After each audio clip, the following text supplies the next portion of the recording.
Bueno, la columna de filosofía y política de esta semana, evidentemente que está en continuidad con la anterior, pero hay un hecho disruptivo ya anunciado, que fue la conferencia de prensa de Donald Trump relativa a lo que llama el Día de la Liberación, donde anunció los aranceles a todos los países, donde básicamente va a castigar fuertemente a sus aliados y a China.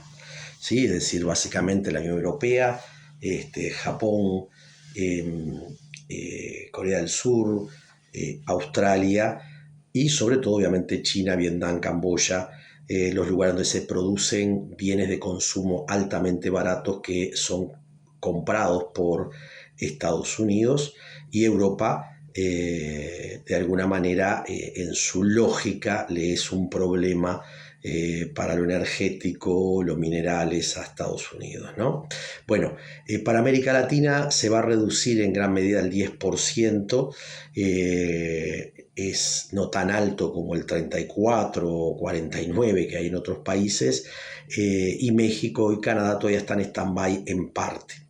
Pero bueno, ¿qué podríamos razonar, analizar? ¿Qué es lo que está sucediendo en este acelerado proceso de desmontar lo que se llama la globalización, que para algunos surge con la caída del muro de Berlín en el año 89, para otros comienza en fines de la Segunda Guerra Mundial, para otros va a tener su peso en la alianza entre China y Estados Unidos del año 75, pero la realidad es que las últimas décadas instalaron una lógica de que el mercado libre, el libre comercio, la globalización eran irreversibles porque el mundo iba hacia una unidad. Y un gran motor de esto era la política discursiva de Estados Unidos como en la Unión Europea, porque en la práctica Estados Unidos mantuvo proteccionismo, ¿no? Hay una anécdota que todos sabemos cuando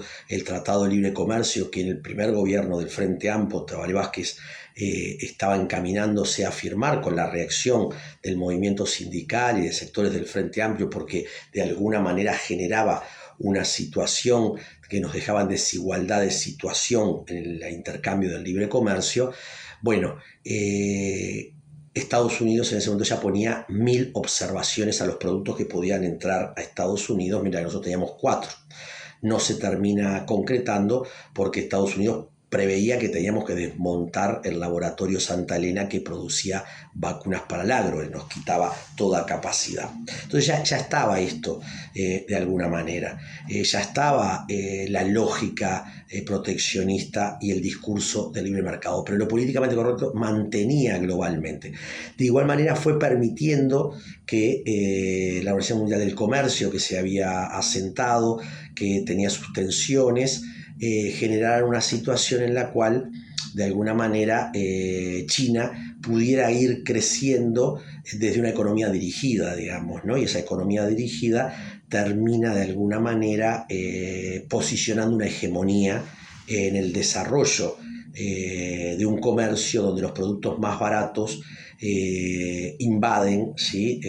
No solamente América Latina, Estados Unidos y Europa, quitándole capacidad productiva a el primer mundo, que lo buscó para tener productos más baratos. Es decir, la transnacionalización de empresas de la década del 90 y la primera década del siglo XXI estuvieron ligadas fundamentalmente a buscar mano de obra barata y productos baratos. Ahora bien, esto en la fase de expansión del capitalismo y, como veíamos, respecto al el tecnofeudalismo, el quiebre que va a producir la nube y las empresas de las plataformas generan de que desde cualquier lugar se puede vender, y bueno, quien tuvo mayor capacidad operativa no fueron las empresas norteamericanas o occidentales, sino básicamente China.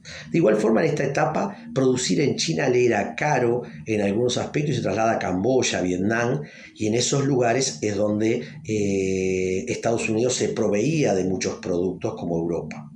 Ahora bien, el giro que está dando Trump es dar por concluido la fase de expansión de la globalización y va hacia una guerra comercial. Y todos sabemos que es el antecedente de la guerra bélica ya de forma más expresa, es decir, ya no solamente la guerra por pedazos, sino entre bloques, ¿sí? Y entonces en esa guerra entre bloques vamos a tener un accionar mucho más violento, un desarrollo nacionalista que ya se está viendo, que pega muy rápidamente el giro, y Francia, que era anti-acuerdo Unión Europea-Mercosur, plantea que tiene que firmarse ese tratado. Los archienemigos Japón y China, junto con Corea del Sur, forman un diálogo para que se pueda lograr un comercio en esa zona.